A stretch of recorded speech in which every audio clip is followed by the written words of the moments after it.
Les tenemos una historia muy especial esta semana. No solo es la historia de un hombre que tenía un hobby, un pasatiempo y que se convirtió en emprendimiento. Llenó de productos y de sueños, con melancolía, historia y alegría, pero también una familia emprendedora. En Historias que Cambian Vidas, quédese a escuchar la historia de Eduardo y Maite. Sí, algo muy especial aquí en Tabasco.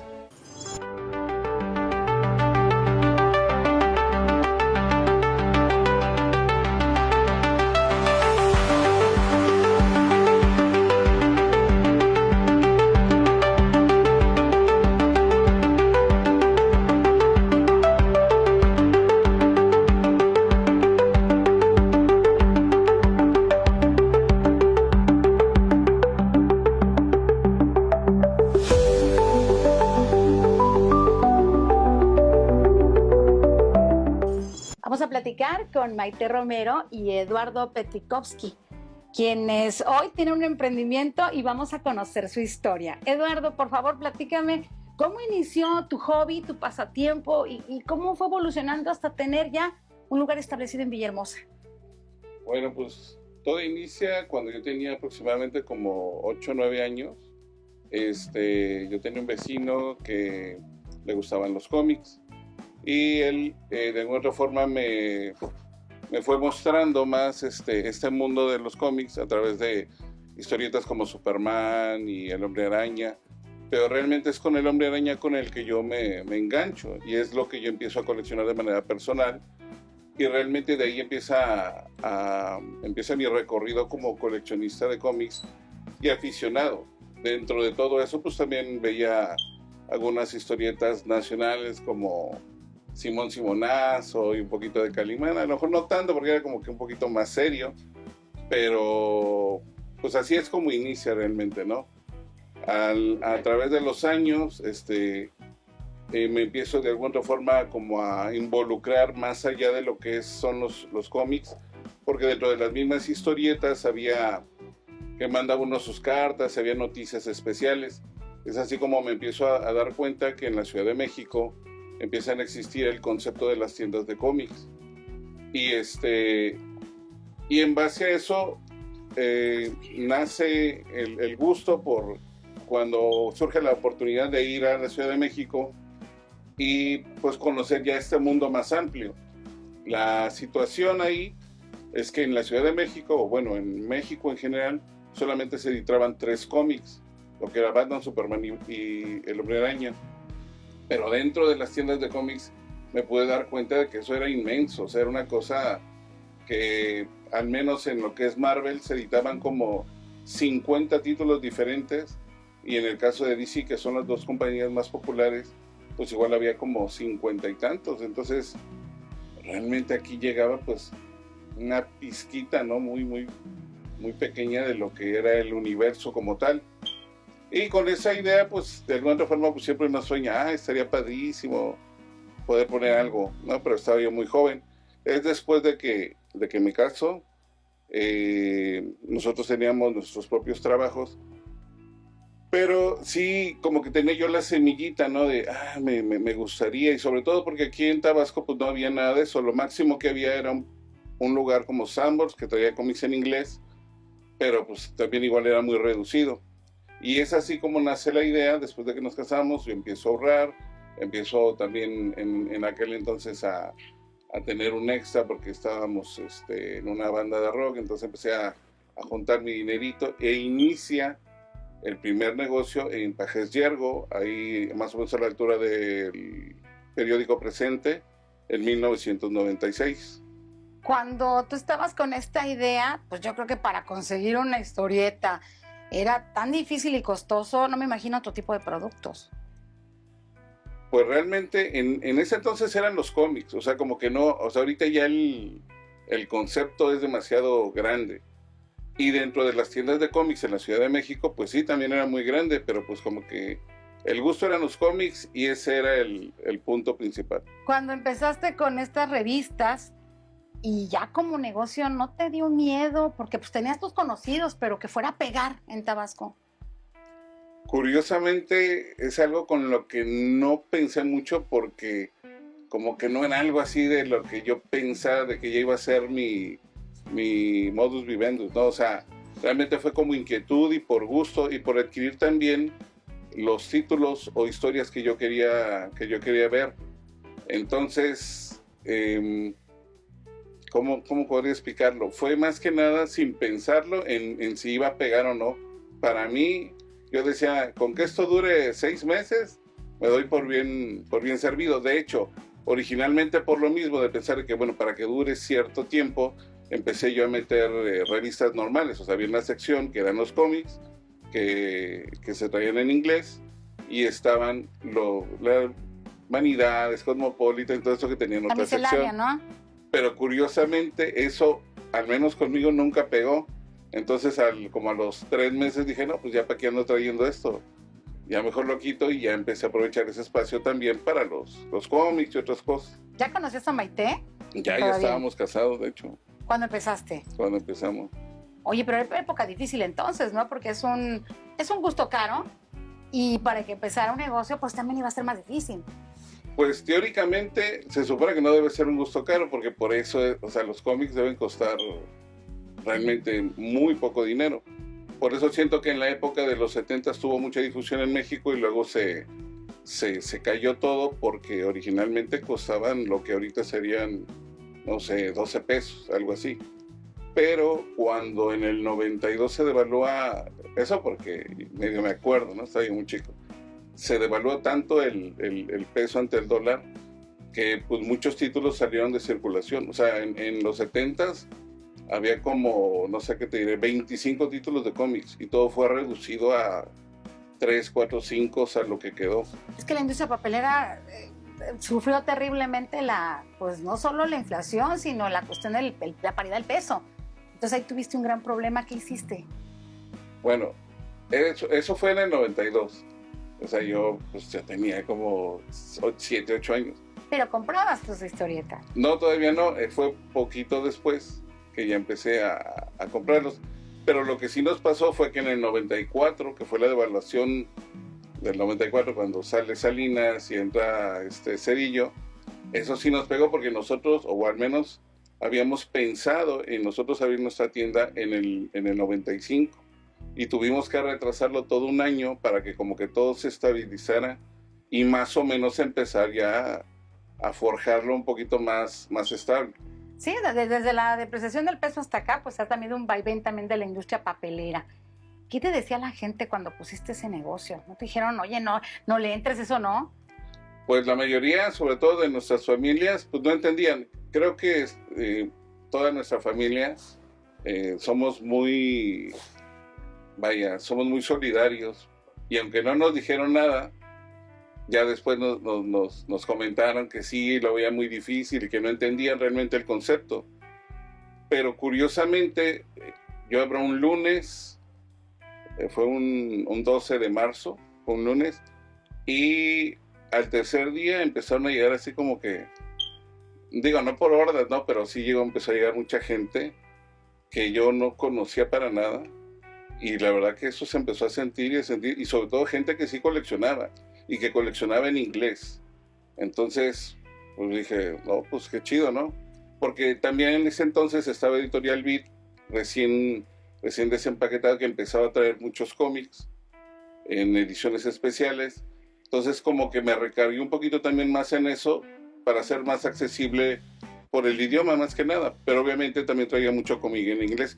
Cuando empieza a llegar esta gente, digo, no, pues tengo que darle un espacio más abierto a eso, y fue donde como que recargué más y empecé a traer títulos que ni siquiera yo conocía ni sabía, pero la misma gente los estaba pidiendo. ¿Cómo se llamaba en un inicio tu emprendimiento? En un inicio se llamaba Comics and Magazine, precisamente por el rollo de que, bueno, también voy a tener revistas, ¿no? O sea, si son cómics, pero también voy a tener revistas. ¿Alguien te dio algún consejo cuando iniciaste cuando transformaste tu hobby en emprendimiento? El chavo en ese entonces que conocí en la Ciudad de México, que tenía una tienda que se llamaba Comics S.A., que él fue mi distribuidor, él era el que traía los cómics en inglés. Él me dijo, porque yo le pregunté, bueno, ¿y algún tip o algo? Y me dijo, mira, si te gustan los cómics, los vas a saber vender. entonces no te preocupes por eso. Y afortunadamente, pues sí, ¿no? Tenía mucha razón. La verdad, pues es el día de hoy que estamos a 29 años y pues aquí seguimos. Bueno, al lado tuyo, como estamos viendo en pantalla desde que abrimos la toma, está tu esposa, Maite Romero. Por supuesto. Ella nunca te dijo, oye, ella es maestra, no te dijo, oye, esto no nos va a resultar. Bueno, nosotros nos conocemos desde muy jóvenes, nos conocimos en la prepa, teníamos 15 y 16 años, entonces pues yo desde que nos volvimos amigos, nos volvimos muy buenos amigos, pues yo empiezo a conocerlo y a conocer todos sus gustos, desde su música, incluyendo sus hobbies. Entonces, pues yo ya tenía mucho conocimiento de lo que a él le gustaba. Y él siempre me ha platicado hasta el sol de hoy, siempre me cuenta todo, me dice cómo está, me explica las cosas. Entonces yo ya sabía, ¿no? Y pues luego después nos hicimos novios y pues ya con mayor razón estaba yo muy involucrada en sus actividades de todo tipo. Y cuando nosotros nos casamos y nos fuimos de luna de miel, fuimos precisamente a recorrer los lugares que a él le gustaban y él me enseñaba y me explicaba. Entonces, pues ya tenía yo mucho conocimiento de lo que él le ilusionaba a hacer algo así. Y pues en ese entonces también, afortunadamente, como él comenta, yo tenía mi trabajo.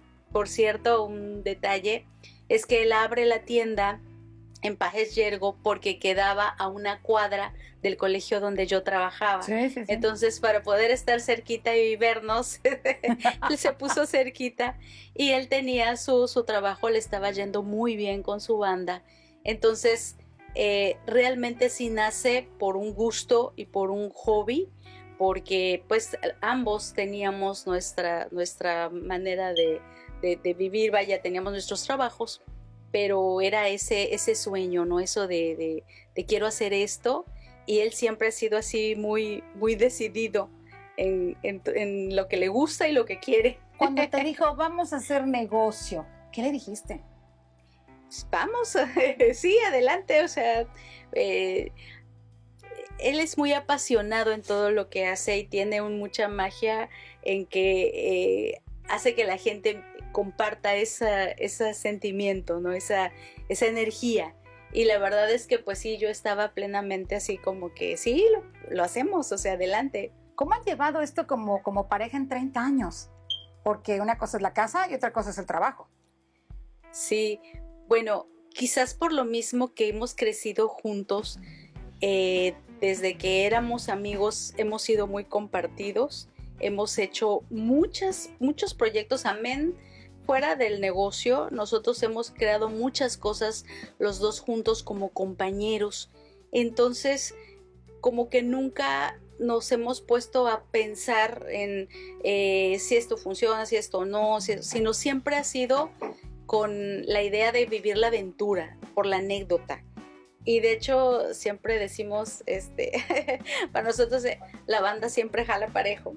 Entonces, nosotros nos vamos, si sale bien, qué padre, y si no, pues nos quedó la experiencia. Entonces quizás el hecho de nunca decir, pues es tu responsabilidad, o mi responsabilidad, o tu culpa, o mi culpa, o tu dinero, o mi dinero, no, siempre ha sido nosotros, nuestro equipo, todo lo consultamos. Yo creo que la base de todo, no nada más de un negocio, sino de una relación, es siempre la comunicación. Y nosotros pues prácticamente nos contamos todo, nos comunicamos todo, nos platicamos. Entonces eso ha sido una base para que todo lo que hacemos siempre lo hacemos, pues desde que nació nuestra hija pues hemos sido los tres, porque ella también está involucrada. Entonces todo lo hacemos así como que en conjunto. Vamos a hacer una pausa y seguiremos platicando con esta banda que sí jala, Maite y Eduardo, y vamos a hablar precisamente cómo ha crecido su emprendimiento y su banda familia. Una pausa y volvemos. Continuamos con la charla con Maite y Eduardo, que juntos, desde un pasatiempo de un hobby, Lalo, se convirtió en un negocio, se convirtió en la vida juntos de ustedes. Ahorita vamos a platicar cómo la banda se ha extendido. Pero ¿en qué momento, Lalo, pasaste de los cómics, de las historietas, a tener variedades de productos y variedades de lugares donde estar? Bueno, en el proceso de los 2 primeros años, pues yo entro por lo de los cómics, pero dentro de todo el universo que ya se empezaba a gestar en este ámbito, empezó a haber el conocimiento de las cartas de juego. Hay un juego muy importante que apertura todo esto que se llama Magic.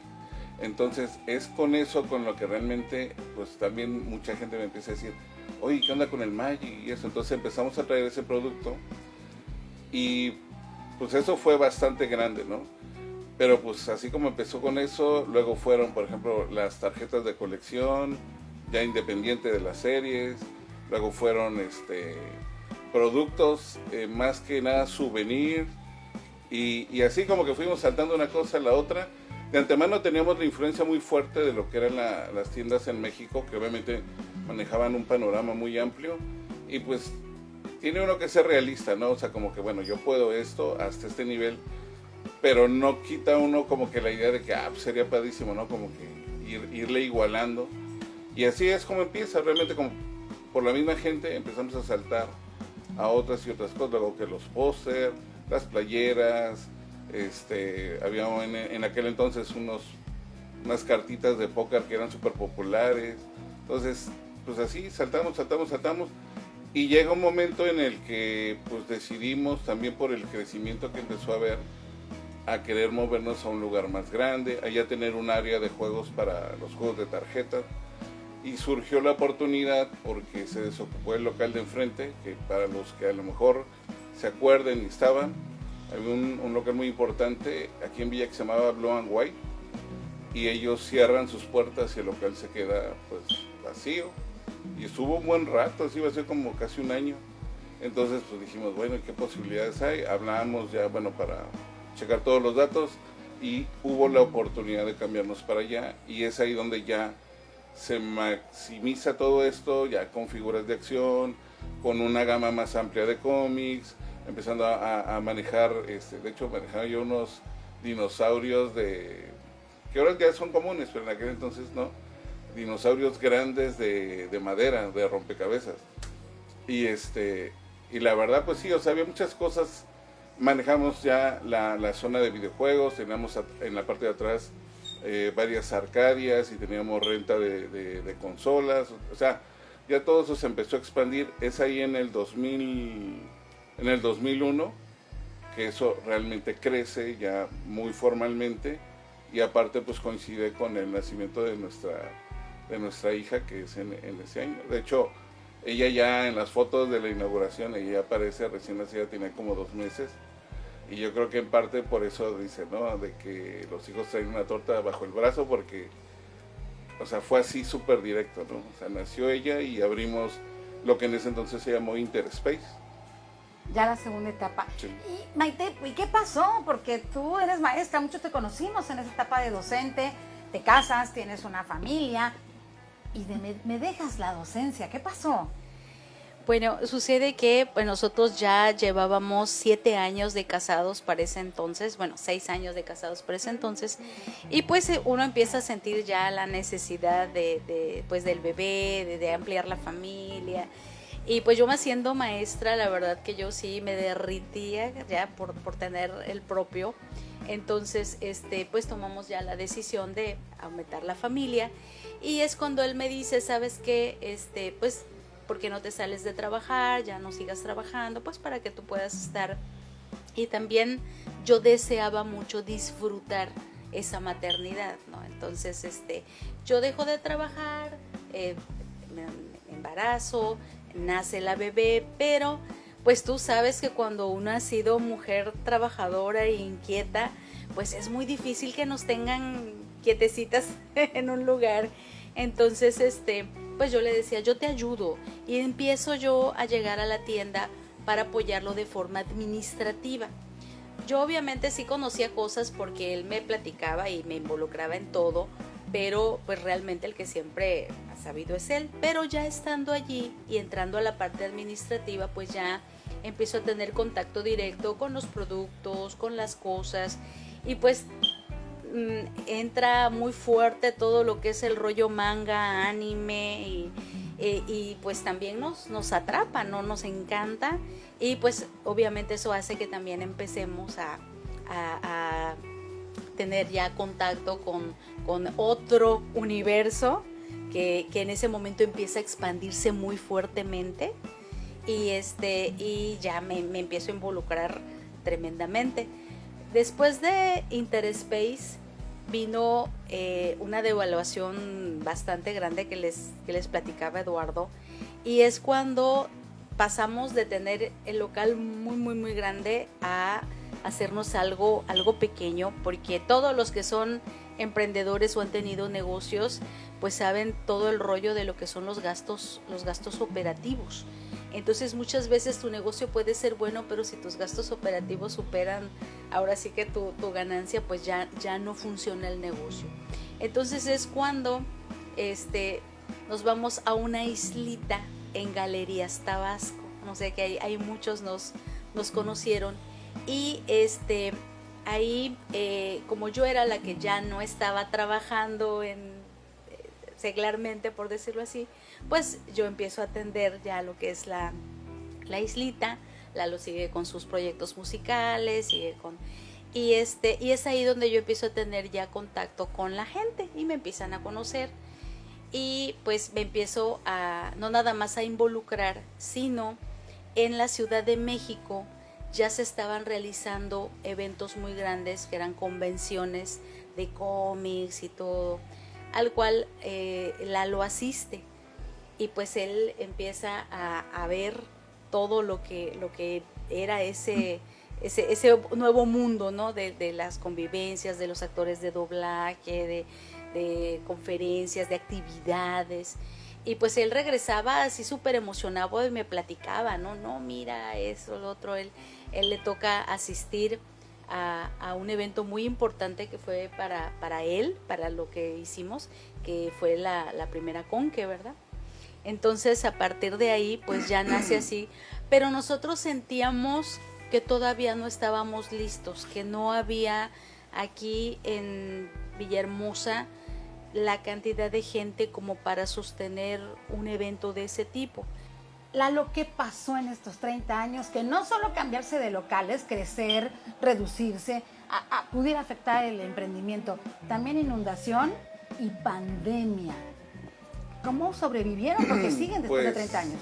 Pues específicamente con el primer trancazo más así fuerte a nivel Tabasco, que fue la inundación, pues prácticamente nosotros de manera personal salimos corriendo, porque nosotros vivíamos en Lagunas, en el fraccionamiento Lagunas, y aunque no fue así tan severo por allá, pues sí, no, obviamente no íbamos a poder mantenernos, entonces salimos, y el momento en que nosotros salimos es cuando se rompen los márgenes del carrizal, y fue un caos.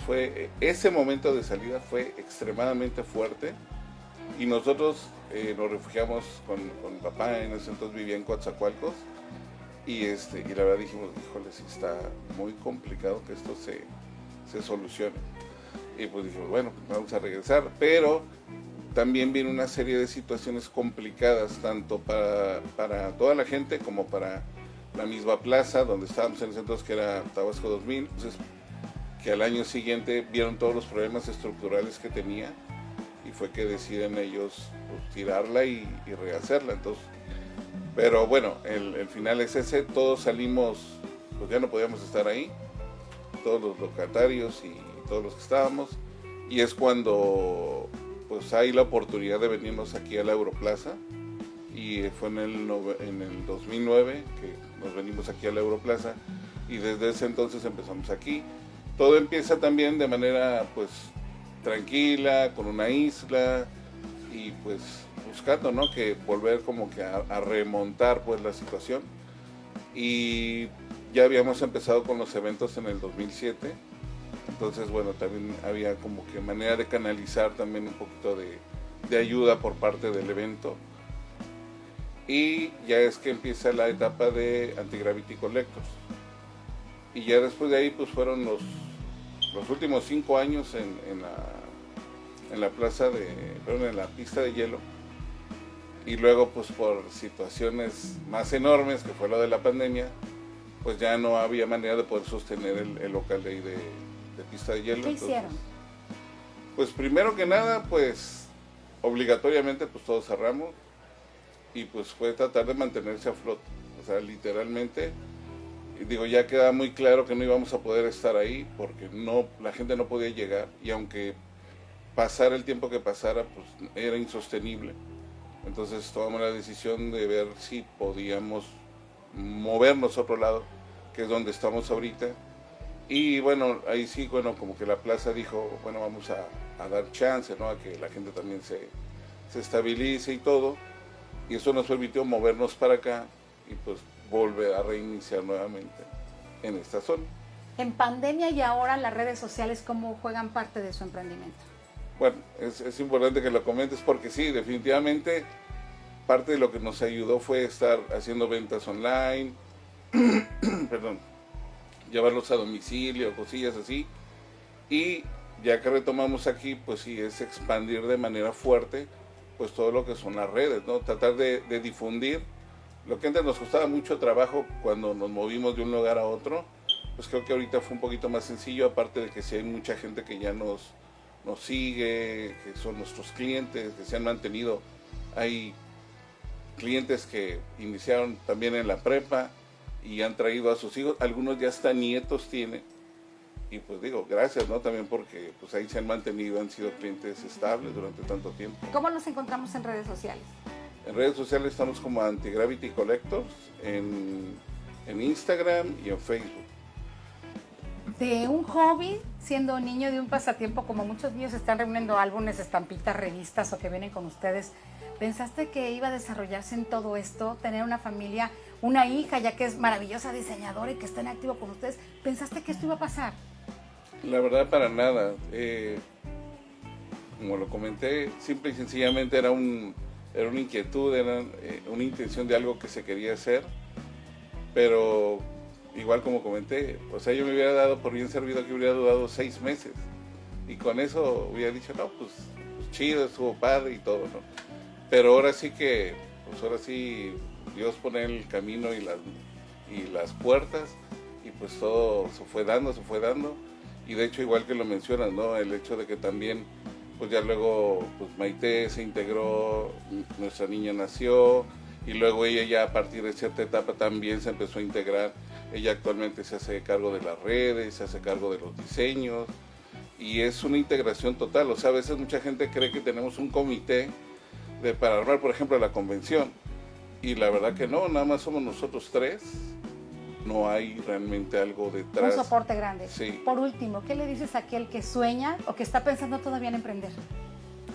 Pues que muchas veces no es importante tener todos los elementos, ¿no? Para a veces hacer algo, sino que realmente lo más importante es un sueño o un gusto, que algo que quieran emprender, y no se limiten siempre por el aspecto económico, sino hay muchas formas de iniciar, y muchas veces solitas las cosas se van dando. Ahora sí, como me dijeron a mí, si te gusta lo que haces, seguramente lo vas a saber vender. Gracias, familia de emprendedores, Maite y Eduardo. Gracias. Y de un sueño que se convirtió en realidad a un lugar lleno de fantasía, de magia, y que ha reunido a las familias. ¿Quiénes? Una familia de emprendedores.